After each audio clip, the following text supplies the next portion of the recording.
एका शक्तिशाली सिंहाच्या हद्दीत जाऊन देखील एक सामान्य गाढव जिवंत कसं?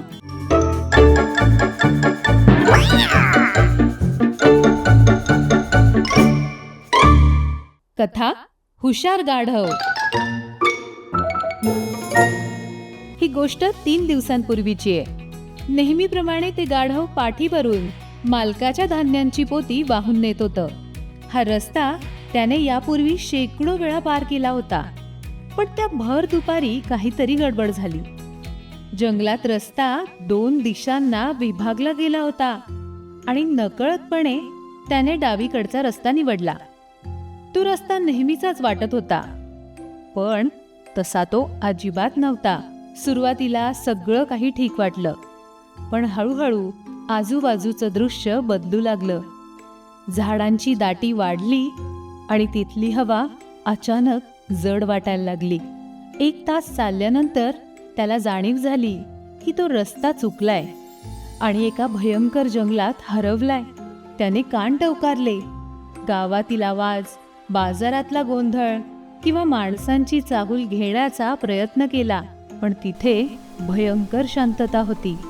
फक्त वाऱ्याचा आणि सुक्या पानांच्या सळसळीचाच काय तो आवाज होता. मी इथे नसायला हवं होतं, असा विचार त्याच्या मनात आला. तितक्यात त्याची नजर जमिनीवर पडलेल्या प्राण्यांच्या सांगाड्यांवर आणि हाडांवर गेली. त्याचे पाय भीतीने लटपटू लागले आणि आता छातीतली धडधड देखील वाढली. तेवढ्यात त्याला एक आवाज ऐकू आला. एक खोल आणि भयंकर गुरगुरण्याचा आवाज. त्यानं हळूच वळून पाहिलं तर काही अंतरावरच एक अवाढव्य सिंह उभा होता. सिंहाचे क्रूर डोळे त्याच्यावर रोखलेले होते आणि तो आपली शेपटी इकडे तिकडे हलवत होता. गाढवाचं पूर्ण शरीर भीतीने गोठून गेलं. पळ इथून, पळ इथून, जीव घेऊन पळ, असं त्याचं मन त्याला ओरडून सांगत होतं. पण त्याचे पाय जमिनीला खिळल्यासारखे झाले होते. तो सिंह कोणतीही घाई न करता अत्यंत सावकाश त्याच्या भोवती फेऱ्या मारू लागला. बस, आता आपला खेळ संपला, आज आपला शेवट, असं गाढवाला वाटून गेलं. पण त्याच क्षणी त्याला एक जुनी गोष्ट आठवली. तो लहान असताना प्रत्येक गोष्टीला घाबरायचा.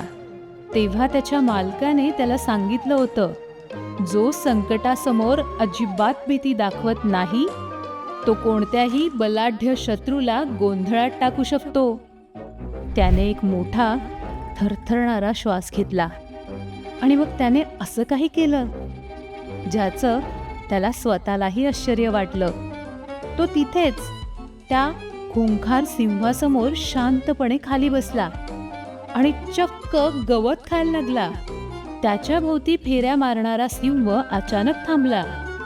तो गाढवाकडे आश्चर्याने पाहू लागला.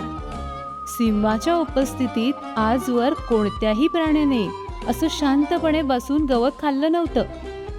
सिंहाने एक भयानक आणि खोल डरकाळी फोडली, पण गाढवाने फक्त एकदा वर पाहिलं, हळूच गवत चावत राहिलं आणि जणू काही त्याला सिंहापेक्षाही दुसरी महत्वाची कामं आहेत अशा आविर्भावात ते दुसरीकडे पाहायला लागलं. आतून गाढवाचं हृदय जोर जोरात धडधडत होतं, पण बाहेरून ते इतकं शांत होतं जणू हा त्याचा नेहमीचाच दिवस आहे. सिंहाने पुन्हा एकदा पूर्ण जंगल हादरवून सोडणारी डरकाळी फोडली. तेव्हा गाढवाने चक्क एक जांभई दिली. त्यानं हे काही ठरवून केलं नव्हतं, ते आपोआप घडत होतं. पण ह्याचा परिणाम असा झाला की सिंहाने चक्क एक पाऊल मागे घेतलं. ते पाऊल खूप काही सांगून जात होतं. सिंह पुन्हा त्याच्या जवळ आला. गाढव घाबरून काहीतरी चूक करेल याची तो वाट बघत होता, पण गाढव काहीच घडलं नाही अशा थाटात गवत चावत राहिलं. काही वेळ असाच गेला आणि शेवटी सिंहाने माघार घेतली. तो तिथून निघून गेला नाही, पण थोड्या अंतरावर जाऊन गाढवावर लक्ष ठेवून बसला. गाढवही तिथेच शांत बसून राहिलं. तेवढ्यात झुडपातून एक धूर्त तरस बाहेर आलं. त्याचे डोळे सिंह आणि गाढव दोघांवर फिरत होते. त्याला यात एक संधी दिसली. तो दात विचकून हसत हसत गाढवाजवळ आला आणि कुत्सित आवाजात म्हणाला, स्वतःला खूप हुशार समजतोस का? जणू काही हे जंगल तुझंच आहे अशा थाटात बसलाय. तो सिंह कदाचित चांगला असेल, पण मी नाही त्याच्यासारखा. मी नाही तुला सोडणार. गाढवानं त्याच्याकडे पूर्णपणे भावहीन चेहऱ्यानं पाहिलं. एक क्षण त्याला काय बोलावं हेच सुचेना. त्याचं डोकं सुन्न झालं होतं. पण अचानक त्याच्या तोंडातून शब्द बाहेर पडले. सिंहाने आधीच ठरवलंय की माझी शिकार करण्यात काहीच अर्थ नाहीये. तू काय त्याला चुकीचं ठरवण्याचा प्रयत्न करतोयस का? हे ऐकताच तरस जागीच थिजला. त्याने घाबरून सिंहाकडे पाहिलं. सिंह अजूनही त्याच्याकडेच एकटक बघत होता. तरसाच्या चेहऱ्यावरील हसू गायब झालं. त्यानं एक पाऊल मागे घेतलं आणि अडखळत म्हणाला, मी फक्त मजेत विचारत होतो. आणि तो तिथून झुडपांमध्ये पळून गेला. गाढव आणखी काही क्षण तिथे शांतपणे बसून होतं. मग ते अत्यंत सावकाश उठलं, मागे वळलं आणि एका वेळी एक पाऊल टाकत जंगलाच्या बाहेर चालू लागलं. ते अजिबात पळालं नाही. त्याने एकदाही मागे वळून पाहिलं नाही. आणि आश्चर्य म्हणजे सिंहही आपल्या जागेवरून जराही हलला नाही.